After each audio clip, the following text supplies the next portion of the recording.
Wow, what a game. Incredible stuff. Congratulations to Eric Shen for being the winner.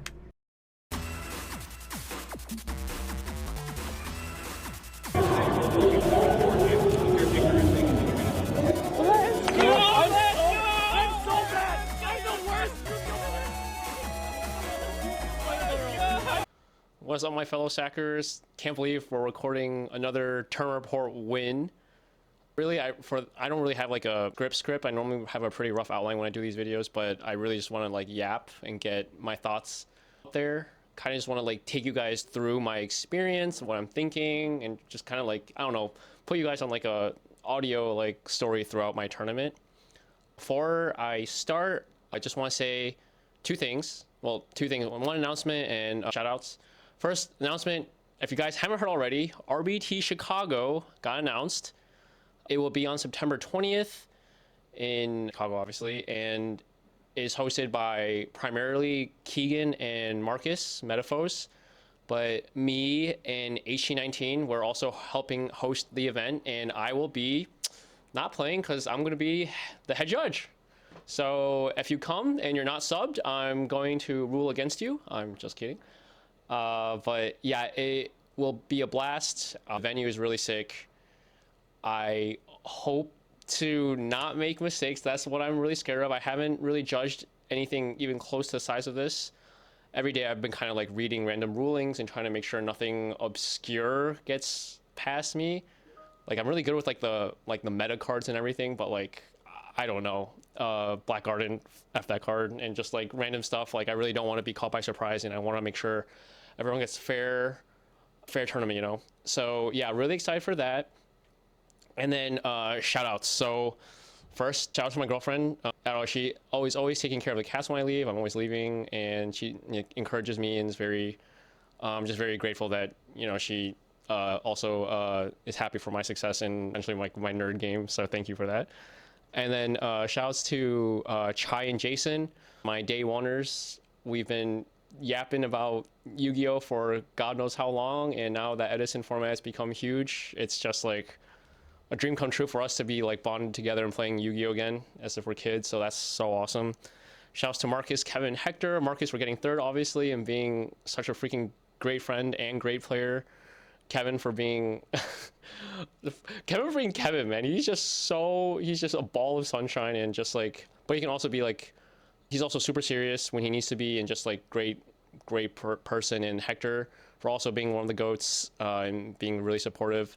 I just love how our whole like Chicago scene, like we get that, like we're all super competitive about Edison, but we also like don't treat it as like when I used to play Yu-Gi-Oh, it used to be super try hard, kind of like, for lack of a better term, dick measuring contest. And I feel like in our like circle, we all take it seriously, but not to the point where it's like our lives, if that makes sense. So I don't know, I'm just really grateful for them. Also shouts to the Philly crew. Special shouts to Televisual Sushant, our world champ, because after like we play round 3, I believe, and he beat me, and then at the end of day 1, I think he finished X2. So he's most likely not going to make top 8, but because we played and I'm still X1, he told me like he's gonna like play it out for me for my tiebreak, and I'm like, that is like, that really, yeah, really great stuff, bro. Like thank you so much for that. I really appreciate that. And then also special shouts to Frazier and Gary. Frazier for being him. We played again, and the superstition that every time we play, one of us tops or wins is still continuing. So shouts to him, and shouts to Gary, because Gary, I don't know how, but like after every round, Gary just like, he just appears and just starts talking to me, and we always bounce ideas off each other, talk about our rounds and whatnot. Yeah, just great support system. Shouts to Orlando crew, Dom, Jorge, Steven, Shaggy, Rob. All the times I've been to Orlando, I've seen you guys, and it's just always been lit every time. Last shouts to TGS and PP, Pristine Protection. So TGS, you know, are the store that we use for the Chicago monthlies. Thank you, Nick and Frank, for providing a space and great community for us to play Edison. And, you know, Pristine Protection for the best non-gloss sleeves I've ever used. Original KMC is still the best in my opinion. Can't find that shit anymore though, but I don't know, like I've tried matte sleeves. Like matte sleeves like last longer, are objectively better because, you know, they're just better quality. I just don't like the feel as much, but like, and I've always tried to use gloss, but ever since Pristine came out, especially with their over sleeves, And with my deck being more and more expensive, I really do feel like they are the premier sleeve, and I stand by that. So thank you, Mauricio, for sending me those sleeves one day, and I got hooked ever since. Yeah. Before we do a deck profile, or I'm sorry, before we do the tournament report and going through my rounds and my thoughts and everything and letting me yap freestyle, I just want to go over deck list a little more in depth. Someone in the comments on my deck profile wanted me to go more in depth. And it's just Value Turbo, right? Like, we've seen this a million times, and I know it's just Value Turbo, but I do want to like put my specific thoughts out there because everyone plays this deck a little differently, in my opinion, even the good players. When I play this deck, well, when I think of this deck, people like, you know, it's called Value Turbo, but really I feel like it should be called Value Control because I play it very conservatively. For those who, shouts to Beast Mode, for those who watch Beast Modes, he's always talking about how he plays super conservative, and that could be like a detriment to him. When I first started playing this deck and getting like quote unquote good, that was also my issue. I was playing too conservatively, and finding that line where you have to like know when to extend, not extend, etc. is really, really crucial, and why I think Yu-Gi-Oh takes more skill than people think. Every time, like, I think this is the most consistent deck in the format. The only other deck I would consider playing because I value consistency so much is Hero Frog. Hero Frog I also feel like isn't like consistent because when you don't open all three Hero, Monarch, and Frogs, when you don't open all three, deck is a little lackluster. But Value kind of is always just playing its game, and it shows in my deck building how much I value consistency, and I value turn one a lot. So like you can see in my deck building, I have 2 Hamster and Charge. Like, that's not very common. It's kind of like a brick because like there will be more times often because you are playing 3 Searchers for 3 Raikos. One of the Searchers could be dead, but I just love having a starter. I hate bricking. Bricking is the worst thing ever. If I can play the game, if I know I'm better than you, it helps a lot. The other points of contention, Chaos Sorcerer, kind of goes against the consistency route that I was just talking about because it can be a brick when you don't open one of the 6. But I am playing one more light than most people, which helps a lot. Shouts to ProStorm because he was testing this deck a lot too, and he was telling me like he was maining a Cyber Dragon at one point, and he was like telling me like how many times he banished Cyber Dragon for Chaos Sorcerer, which is his 6 light. So the 6 light actually does matter a lot. And Chaos Sorcerer is just a broken card, right? Like, people, when they deck build, are breaking their backs to fit this card in their deck. And Value can kind of do it a little more naturally. I feel like this card is just absolutely broken. I get to play conservatively and then special summon Chaos Sorcerer out of nowhere to punish you, +1. Insane card. Chaos Sorcerer plus Necrogarna is like checkmate against Blackwing sometimes. Yeah, I am really a big fan of this card. And this card like saved me in a position where no other card could in the tournament, which I'll get to later. The other main point of contention, besides like random stuff like Gale, Gores, I don't know why you'd ever not play those cards. You're crazy. Double deck devy. So this is obviously just a meta call, deck dev, oppression, right? Whatever amount you pick to main side. It's just all a meta call. I think this card is still really good into the big 3. And people who think it's not good into Blackwings are crazy, in my opinion. I think this card is crack. And hand knowledge is just unbelievably good. If you know how to play with this card, you know, you don't like when you know when to shotgun it, when to not shotgun it, try to bait out a bottomless, deprison. Like if I summon Armwing or Soroka or whatever, bait a bottomless, deprison, and only rip 1 card, I still win 2 for 2, and I get to see your hand for 3 turns. Like, that's unreal. Card is insane. Issue with the card now is though, like, if the Giga Vice deck becomes better, like, this card's not good against the Giga Vice deck, and that's a very hard matchup in my opinion. I haven't played it, but in paper, in my head, I feel like that matchup is really, really hard. So depending on how popular that deck gets, maybe deck dev goes down a little bit. You know, the card's broken. Not much to say there. And then the other main point of contention is I'm not maining Solemn. I love this card still. I know how to play it. I'm not an idiot that doesn't know how to play against the card. I'm not playing it because I don't know how to play it. I think I'm actually really good with the card. It's just like when I play against Blackwing Value, it's not consistent in my opinion. Like, I know people like James Ark, and I know a lot of other people love this card, and I get it. Like, the card is obviously insane. Oh, Sensei Kalenda, he loves this card. But like when I play against Blackwing and Value, like turn 1 is like one of the most important turns. You have to play turn 1 right. And Solemn is not, in my opinion, a consistent card against Blackwing Value. Like, if I'm going second against Value and they set, you know, Raiko or Hamster, it's hard to use. Against Blackwing, opening and paying 4,000 can be justifiable in the certain situations and not in other situations. I just super value consistency cards, and Solemn is just not it. But against like a bunch of other matchups, the card's broken, right? Like Frogs, I want to see that card. Lightsworn, I want to see that card. Let me Solemn your recharge and GG, etc. So I do think it deserves a side slot. Like, if you're not playing it in your or 55, 70, whatever. If you're not playing it in your deck, I feel like it's probably wrong. I think the card is really good, so it's still in my side deck. If I had to play a tournament like today, the second Vortex would definitely come out. I said my deck profile would probably be slow release, but in hindsight, because of the Gigavice and Fork deck, it's probably the second Dyna. And let me just change that right now. So I think I don't want to. I think besides the Greffer, I think these 14 is probably going to be super standard if you're still playing double deck dev. Points I can see changing are like the Greffer could be a third Crow, depending on how popular Forgs and Gigavice get. Maybe the second Cyber Dragon can come out. It's like okay into Gigavice though, because you can contact for Power Tool. But like if Machina and GBs become less and less prevalent, you never know. But Edison's like such a diverse format that I really do think the Cyber Dragons are worth it. And then for the extra deck, it's same old extra deck. The third Armwing didn't come up for me finally. Hasn't come up for me for a long time. But I don't think if you're playing Cyber Dragon, you have to play Chimera Tech, so there's like not much to say. I was talking to ProStorm though. He was saying like I rarely make this card, but it does come up. Like you have to play it, but I make Armor more than I make Catastor, honestly. Like it's kind of weird. I rarely make Catastor. But yeah, other than that, the deck I feel like is pretty standard. Like Vayu is like probably the most refined deck in the format, other than maybe Blackwing. But I think like Vayu might even be more refined than Blackwing. I don't know. It's crazy. On to the tournament report. So let's see. So we get in pretty late and we stay up till. So our room is me, Chai, Marcus, Hector, and Kevin. Oh my god, we had two of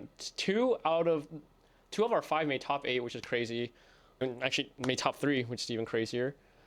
And the rest of them are all on Blackwing, and I'm the only Vayu Turbo player. I'm also the only person that submits my deck like a day or two before the tournament, so I'm just chilling. But they're all yapping, talking about you know how it is. You're always talking about the 15th card in your side deck. You're talking about the 40th card in your main deck. In my opinion, it really doesn't matter, and we all know this. Like, it doesn't matter if your deck is 39 out of 40 and 14 out of 15. You just got to play well, draw well. It really doesn't matter what that last card is, as long as you're not trolling. You still want to make it optimal as possible, obviously. So we stay up to like 3 a.m. So we only got like 5-6 hours of sleep, which is not good. That's never good. I can tell my deck profile, like I like bags under my eyes from the lack of sleep, but YOLO. So going into the tournament, dude, they delayed our tournament by like 2-3 hours, and it's not the judges' fault or anything. It's obviously just space constraints, because there were a lot more people in the main event than they expected, and the venue was a little smaller. So we're just waiting around. Honestly, like by the time round 1 starts, I really have lost like the vigor, I guess, to play, because I'm like drained just standing around. But round 1 finally starts. I'm playing against Hero Beat.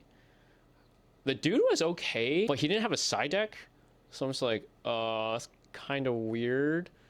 Goes to game 3, but I win. I really think Hero Beat is a great matchup for Vayu. They have to open pretty fast for you to really be like pressured, or else you just kind of like outgrind them pretty naturally. Like, there's been so many times I've gone through 3 absolute zeros against Hero Beat and I still win. One thing real quick against Hero Beat, deck dev, I still think 1 copy of deck dev is good into Hero Beat. Like, you gotta see their hand. They still, like, good Hero Beat players will have a hand. And Honest and Diva are the problem cards, not Alias. So, I don't know. I still think deck dev is good even to that matchup. So, yeah, you really have to know how to play with deck dev, in my opinion. Round 2, and I'm sorry if I got these rounds mixed up and you're watching and I played you. It's like half a blur. But round 2, I'm pretty sure I play against Vayu. This guy's really nice. He says it's first YCS, but he's playing very, very well. And I'm not going to lie, I sacked this guy. This guy I should not be. This is probably, in recent memory, my biggest sack, because there's one game, I think it might be game 1.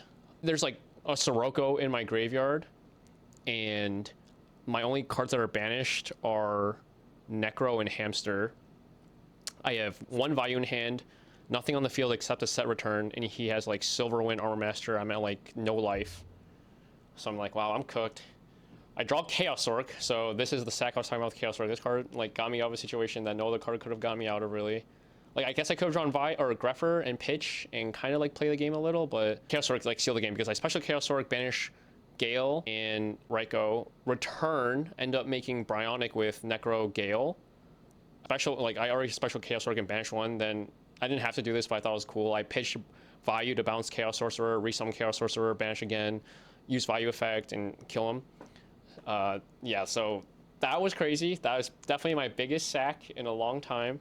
And at one point, I think in game 3, he drops Dark Armor on me and gets like +3, but I have Necro, so I live. And then I have like 0 darks, and I end up like special, like Brain Control, Dark Arm, Special Grepher, pitch, drop my own Dark Arm. It's the first time I ever had 2 Dark Arms on the field, so that was pretty funny.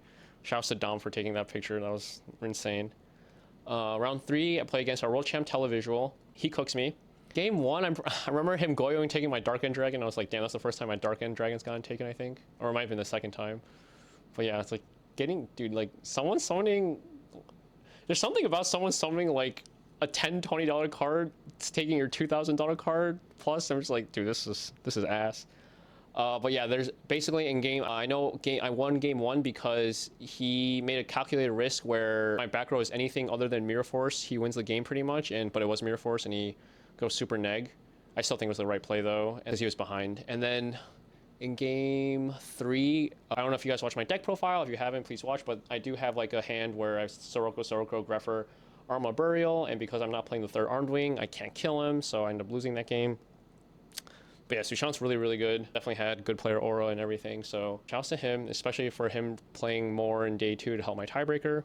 Round 4, so apparently I got up paired. I didn't know I got up paired. I think I was the only person to get up paired, because I'm 2-1 at this point, and he's 3-0 when I beat him. But he's playing like regular Diva Zombie. Game 1 he misplays because he's really low, but he ends up making the Diva Goblin board, but I have Gores. So I live, but my Gores gets cleared. He takes my Gores with Goyo Guardian, and he is Zombie Master in attack mode, and he could have switched to defense. But he didn't. He's at like 900, and I have access to Goyo Guardian, so I just make Goyo Guardian. He's up like 3 cards, but it doesn't matter because I just run over Zombie Master and I kill him for game. And then in game 3, I think I dust shoot him. I drew dust shoot a lot this tournament, I'm not gonna lie. Very lucky this tournament.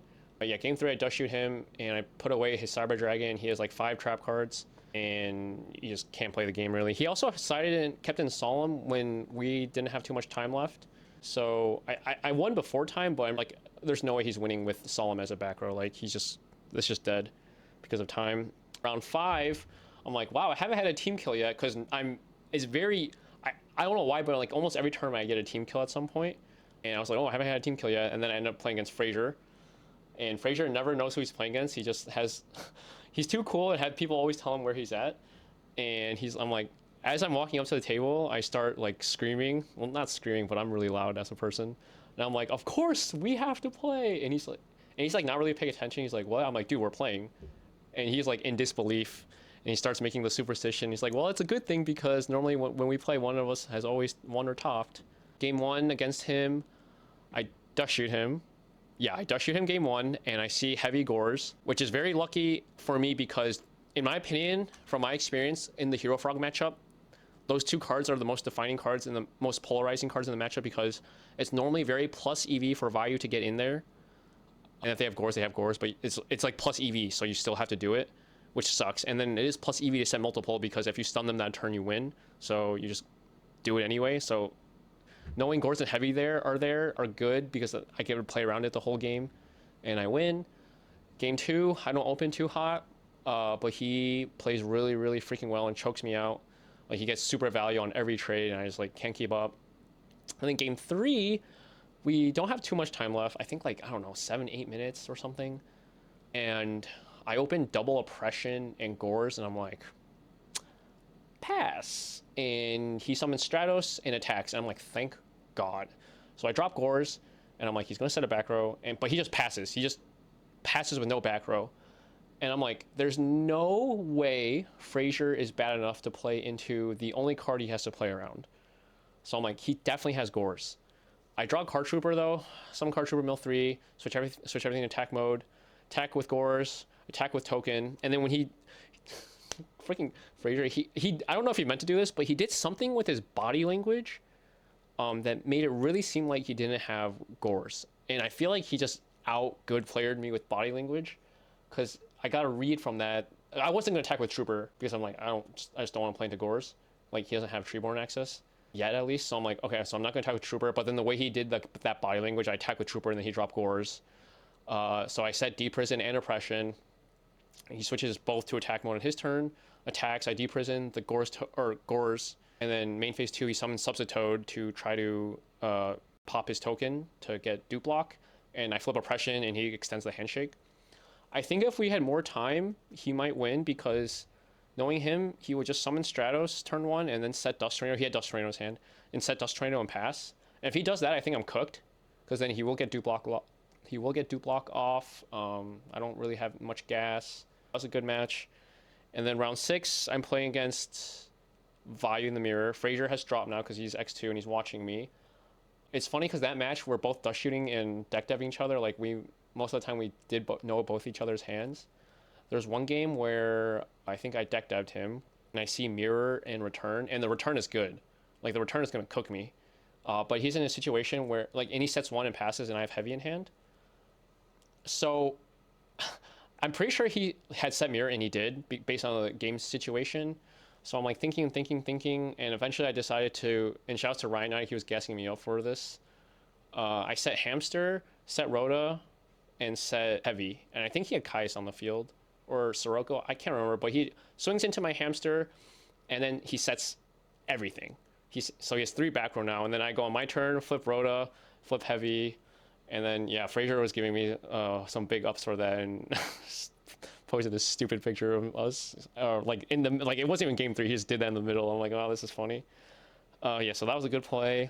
Round 7, I am so sorry to whoever I played. I know I played against Hero Frog, but I do not remember what happened, who I played. Like I cannot remember. So I'm really sorry. I have no idea. That was a blur. That's a blur, complete blur in my head. So I finished day 1 6-1, and Marcus finished 7-0. So that's really hype. There's a bunch of Chicago people in like the top 16, top 32, whatever, that are like X1. And at the hotel, back at the hotel when we're like going to sleep, Marcus is like, dude, it'd be so sick if we both win our round 1 and then when you get up paired to me. And I'm like, all right, that's like literally impossible. That's like so unlikely. Let's just like focus on our first round tomorrow. And then the first round tomorrow, play against Diva Hero. This guy had played Chai already, and like before we started he was saying like he appreciates like my channel and everything, and I was like, this guy's a really nice guy from the Dominican Republic, I think, and I forgot his name. I'm so sorry. I'm so bad with names, it's a problem. But we play, and game 1 was back and forth, and then game 2 at one point we're both playing really, we both opened subpar, but at one point I think he set Pro Storm, and the next turn set Deprison, and I run to Deprison, and then I set 2, and then he Pro Storms me. So he completely outplayed me game 2. Like that was really, really good. But then game 3, I go first and I dust shoot him, and I dust shoot away I think his Cyber Dragon. I can't remember. He has no other monsters, but he has Few and traps. And at any point, if he draws like a Diva, a Plague Sweater, a Caius, a Miracle Fusion, I'm kind of cooked. And he plays it very well. Like I think I had Oppression too, and he sets Dust first and doesn't play Future immediately and everything. So he played it really well, but he couldn't draw the Converter, unfortunately. And I just end up kind of like playing through all the back row and killing him. And then, so I'm X1 going to the last round of Swiss, freaking out. Marcus is XO, and it happens. So Marcus looks at the pairings when they go up finally, and he's like, we're playing. And I'm not gonna say anything. I'm just gonna say Marcus should have won. But yeah, so I finished X1 in Swiss. Standings take forever to go up. Dude, I think I went to the bathroom like 15 times. I drink a lot of water and my liver is tiny. I went to the bathroom a lot. Also in my head though, because like I can roughly see what top 8 is gonna be based on everyone's individual record. I know there's at least 2 Gigaplan at top 8. I know there's a Christian Sworn in top 8. I think those are the 2 problematic matchups. I mean, Christian Sworn's not like auto lose, but Gigaplan I feel like is auto lose. I've never played against that deck. The deck is scary as hell. So I'm just like, ugh, make top 8. I'm not washed, but dude, it's really hard to win through that field, I feel like. So top 8 eventually gets posted. And it's kind of weird because this is the first time I heard them do this, but when they posted top 8, the head judge was like, okay, you guys, after I post the standings, I don't want you guys following me, like please don't rush me. After I post the standings, you guys have 5 minutes to dispute your standing. I've never heard that before. Like, I don't know how you can dispute your standing. Like maybe they recorded something wrong, maybe, and you can do that. But yeah, that was the first time I heard that. But Marcus is first. and I'm fourth or fifth, it doesn't matter. So we have to play in semifinals. Yeah, so luckily I dodged Gigavice, thank God. Like, bracket luck is so real in Edison. I play against Hero Frog. Game 1, I open, game 1 he goes first, and I open Hamster. I opened like 2 of a Hamster Raikou charge package. I can't remember which ones. But all you need to know is I open all monsters, and he Ryzen me, like, he plays 2 Ryzen in his main, and he had both, and he just Ryzen me like twice, and I lost. I drew like the same, like, I saw the same 7/8 cards the whole match or game. Game 2, I go first and set Raikou. He dupe-blocks me turn 1, but I have Raikou Caius, so he doesn't get anything off his dupe-block, and I just like eventually overrun him. There was one pivot point where he summoned Maliedge, and I had Solemn set, and I don't have an out to Maliedge. And I thought for a while, and because I thought for a while, he knew it was Solemn, but basically I was like, okay, well, my only out to Maliedge is I have to like overcommit with Plague Spreader, so basically I'm playing around, but if I saw him Maliedge now, and he doesn't have Miracle, I win. But there's 3 Miracle, and there's 2 anywhere between 0 and 2 Crow probably. So I'm just like, I'll just hold it and risk Crow, because it would be really rough if he had Miracle Fusion there. So yeah, so that's what I ended up doing, and he didn't even have Miracle Fusion anyway. So then game 3 I dust shoot him, and I kind of just like roll him, because I know like it's so easy to beat frogs if they didn't open broken and you know their whole hand, because you can just like play around everything. Okay, so now I'm in top 4, and then Marcus won, so now we're playing in top 4, and we're all saying like, holy crap, Chicago in top 4. Worst case scenario. This also happened at Nats because Rick and Hector play in top 4. So worst case scenario is one of us gets to the finals and loses, and then one of us goes in top 4 match and loses, so we only walk away with 1 small card. Best case scenario is we both win the finals and top 4 match, so we get a giant card and a small card. What happened with Hector and Rick is Hector lost the finals, but Rick won, so we got 2 small cards. So yeah, we're playing, and then game 1, I remember against Marcus, he's playing Blackwing, as you all know. I don't open really hot. I remember opening double Caius, Greffer with no conversion, Raikou and Bottomless, and he went first and passed. And I set Raikou Bottomless, he's too good, so then he sets, you know, I think he had Gorse, but it doesn't matter because I didn't play into it until the very end. And he sets Kalut, Ika, blows my stuff up, and we're just pass. I normally really like that game, but Marcus is very, very good and knows, like, he's not doing it because he has nothing. He's doing it because he's setting up. And eventually we get to a point where I've used Necro Garden already. I have a Sirocco, and I set Burial last turn because he made Stardust last turn. So I set Burial as a bluff to like him think it's Deep Prison, which ended up working because he didn't attack the turn before. But then he summons Blizzard, and he's thinking of which 6 to go into. He thinks for a while. We talk about it later, but like, you know, if he goes Armed Wing, I have Sirocco, and I also have Necro in graveyard, so I might not even, he wants to burn my Necro, so I might not even Necro the Armed Wing if he makes Armed Wing. But if he makes Goyo, like I'm pretty much have to Necro the Goyo.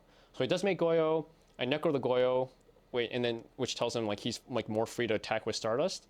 And I think for a while, because like I could protect Sirocco with Necro by Burial back Necro, and then maybe I can clap back next turn depending on my draw. Like I have a lot of good amount of outs. I'm thinking, I'm like, man, if we play a grind game when he has Stardust Goyo, like I'm just gonna lose. Like there's no way my hand's good enough. So I realized then like my only out is I have to make Colossal and pray to God he doesn't have more back row, because he's been setting 1 back row at a time. And so I had to read it, he didn't really have any more back row, but so I let him run over Sirocco, and he does end up having a back row. I'm like, frick, because making Colossal plays into everything. Plays into Bottomless, plays into Mirror Force, plays into Deep Prison, blah, blah, blah, blah. I go for it. Like, there was already a Bottomless and Deep Prison in his graveyard, and I forgot at the time, but he only plays 1 Deep Prison. So I make Colossal, like I special Greffer, pitch value, make Armed Wing, normal Plague, make Colossal, and attack. Like I at least said YOLO, because I'm like, there's no way this walks, but it's my only out, and it walked. And I took his Goyo, then took his Stardust, so I just like took his whole board, and that sealed game 1. Game 2 was also a slow game, because I think he also passed. He played really slow or passed turn 1, I remember, and it's a very slow game again. At one point, he has 3 back row, no monsters, and I drew Dark Arm Dragon with a little bit of a set graveyard. So I test the back row. I haven't tested the back row yet. So I summon Armed Wing, it's good. And I summon Plague Spreader, and it's good. And I'm like, well, it's kind of over now, because I'm just going to make Stardust and Dark Arm Dragon. But I was like thinking like really hard. I was like, dude, this feels so bad. That was the, like, I felt so bad. Like, I understand what Frazier means now when he won his first YCS, but he had to beat his friend. Like, it does not feel good. It does not feel good at all. Like, you want success for both of you guys, but unfortunately only one person can win. And I was like, I wasn't even thinking about Yu-Gi-Oh! I was just thinking like, well, if my Marcus, like, I don't want, like, he even told me like he doesn't want an asterisk next to his name. Like, as a competitor, like, we have to like compete, and it doesn't feel right like giving it away. So like I dropped Dark Arm, popped everything, type of game. So that I felt so sad because I really want Marcus. Like, Marcus is so freaking good. Like, he needs a win. So I felt really bad. But I am in the finals now, and we're talking, and it's like, okay, so Marcus has to win now. I have to win now, and let's just be good. Let's just be good. So I have to play GBs in the finals, and this is why I'm asked, because this is the worst misplay I've ever done in like recent memory. I can't think of a worse misplay. Except one time I mirror forced a Goblin Zombie. Shoutouts to Randy, because I thought it was a Pyramid Turtle. I was so tired that day. Holy crap. But yeah, so game one, he wins the die roll, which I'm like, crap, GB's winning the die roll is like really, really bad.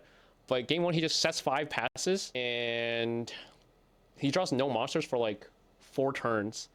And eventually, I have Raikou set and like a back row or something, and he draws, like, makes a face when he draws, and I'm like, oh, he probably drew Rescue Cat, and he summons Rescue Cat, goes Sam Knight Test Tiger, and then goes Murmillo and says target face down, and I'm like, he said target Raikou because I think he knew it was Raikou from Hamster or something, and I'm like, I don't play against GBs that much, but I'm like, I was like 99% sure Murmillo only targets face-offs, but I'm like, what the heck? Like, I said, like, doesn't this card only target face-offs? And I picked it up and read it, and it says face-off. I'm like, so you have to target itself now? And he just like scooped his cards. I'm like, what the heck? We were talking because like he doesn't play the deck he doesn't even play Edison that much, but I was just like, how has this not come up for you like the whole tournament? Like, that's kind of crazy. In game 2, he goes first, and I opened really bad. It was like I had nothing playable. At one point he like traps on me, bestie my back row, and then like main phase 2 he somehow made, I forgot how, but I think it was Test Tiger, he put Secular in defense with its effect and sets a back row, and I'm like, all right, obviously that's Wabaku. So he's like bestie Secular in like 2 or 3 back row. My hand's like ass, but I have oppression at least. And I'm like, okay, the only way I win this game is, like, I'm pretty sure he's MST or Dust. I'm like, the only way I win this game is if he's bad enough to MST Dust end phase and hit not oppression. So I summon Armageddon Knight, dump Necrogarna, and set 3. And I'm like, I like shuffled my 3 because like I don't want to give away any read that I know where oppression is. So I set 3, totally blind, and I say go, and he's like thinking, and I'm like, all right, please MST or Dust. He flips MST and targets the middle one, and I don't even know what it is. I'm just like, oh my god, please don't be oppression. And it was oppression. If it wasn't oppression, I win that game. So I win that game 66% of the time. Unfortunately, I lost because he does Geyser's blow up my crap. And then game 3. Okay, so this is the most egregious misplay I've made in my life. Game 3, I laugh because my hand is Greffer, Vayu, Deck Dev, and 3 other cards. But I laugh because I'm like, oh my god, my finals is going to come down to like a Deck Dev gamble, which I had to do because I think it was plus EV. Raikou, Depriz, Greffer, Armed Wing. There is argument to not Deck Dev there, but like he also plays like Trapstun shit. So I'm like, okay, I'm just gonna go for it. To be honest, like I wasn't going to shotgun Deck Dev. I was gonna wait for a normal summon or something. So I make Greffer, Armed Wing, Deprison, Deck Dev. And then he draws for turn, and he doesn't say anything. He's looking at his hand, and he immediately starts doing this with his hand. And I'm like, standby? He's like, he didn't announce his phases. So as soon as he starts like trying to set like multiple back row, I'm like, no, I'm Deck Deving. Like, I need the info. He opens 5 traps in Ancient Forest.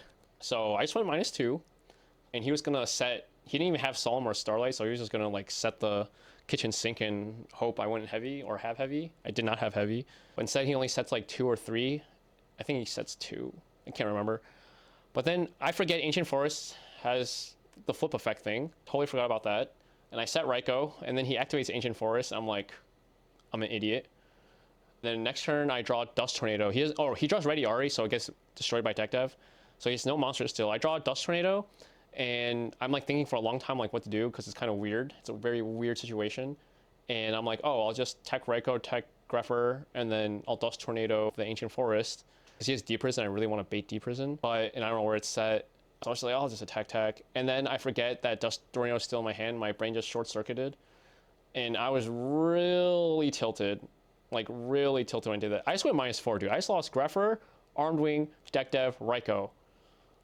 Like, what the heck? I'm so bad. I was so tilted. But shouts to Chai, because he's like watching and he's like nearby and he's like, it's fine, it's fine. Like, he says it's fine. I'm like, yeah, it's fine. Like, I'm still like in a good spot. Like, that brought me back. Shouts to my boy. Another point in the game, he eventually draws a monster and he has a bestie on the field. So bad. I brain control a bestie and attack with it. And I have Kai's in hand. Like, I should, like, and I know he doesn't have Bottomless set because I know his back rows. So I should have just, like, brain Bestie, sack for Kai's, and target either Ancient Forest or, like, another back row. But I just attack with Bestie because I'm an idiot. And I showed Kai's, and he's like, no, my Bestie gets popped, like, at the end of battle phase. I'm like, I'm so bad. Doesn't matter, though, because deck is broken. I'm a sack. I draw Dark Arm Dragon. I set up 3 Darks. And eventually I have Kai's Dark Arm Dragon on the field. I blow up a bunch of stuff, keep Necro in graveyard. I make Caius attack to drop him down to like 800 or something, and he lets it through even though so I attack with Caius, he lets it through, and even though I think he still has Wabaku or something, I cannot remember actually what his last, oh god, I want to block this memory out so bad, but I know like I attack with Caius, I want to let it die because then I can have another Dark in my graveyard to pop his back row. And it's funny because he draws, I think someone told me he draws Nobleman of Crossout as his last card and just bluffs it. It's funny because in game 2 he knocks my Raiko, and I banish all 3 of my Raikos, turn 1, and he has an older copy of Nobleman where it says both players must reveal their decks, and he's trying to argue to like look at my deck, and I'm like, no, that's not how it should work in Ultimate Time Wizard. Like, if it's like Mind Crush where you have to trust the other opponent, it should not work that way. You should not be looking at my deck. And then we're like arguing a little back and forth, nothing like hostile at all. We're just legit trying to figure out what's correct. And the judge isn't completely sure, so he's trying to figure out. I'm like, wait a sec. I banish all legal copies of my Raiko. If anything, you shouldn't have to check my deck. I should check your deck to make sure you don't have Raiko. And then I think after I said that, he like backed off. I'm like, okay, that's funny. But yeah, it's funny that he drew Nobleman as his last card. And then yeah, I just popped. I was like thinking, I was like, I don't know if like he drew a real back row or not. But I was like, well, if it's Deep Prison, I'm kind of screwed because I have Chaos Stroke in my hand, but only 1 Dark in my graveyard, which is Necro. Like, if I have to, like, do I, like, 50-50 back row with Necro, because he has 2 back row, or do I just pop Ancient Forest and play it safe? Pop Ancient Forest with my Necro, play it safe, and tag, and he extends the handshake. So, yeah, that's why I'm so bad. That's why I'm the worst Yu-Gi-Oh player. I'll just get lucky, Kappa. But, yeah, I don't know, like, it didn't feel as good as the first 2 when I won. Like, it still felt amazing, and it took me, like, and it didn't hit me until like dinner that I won another tournament, but it still didn't feel as good because I misplayed a lot in the finals. It was the first time they didn't move the finals to my knowledge, so like everyone's watching. But misplaying a lot in the finals like kind of cheeks. But also beating your friend in top 4, and honestly I feel like that was more like the finals for me. Yeah, beating your friend in top 4 doesn't feel very good. Oh, I still won. Pop Greedy is an insane card to own. Probably just keeping it. I'm gonna have to move my wall somehow. I'm not sure how I'm gonna do that. Probably have to move the Pokemon stuff over. I don't know, but yeah. Thank you guys for watching. I hope to see you guys all at RBET Chicago. I'm the luckiest Yu-Gi-Oh player in the world.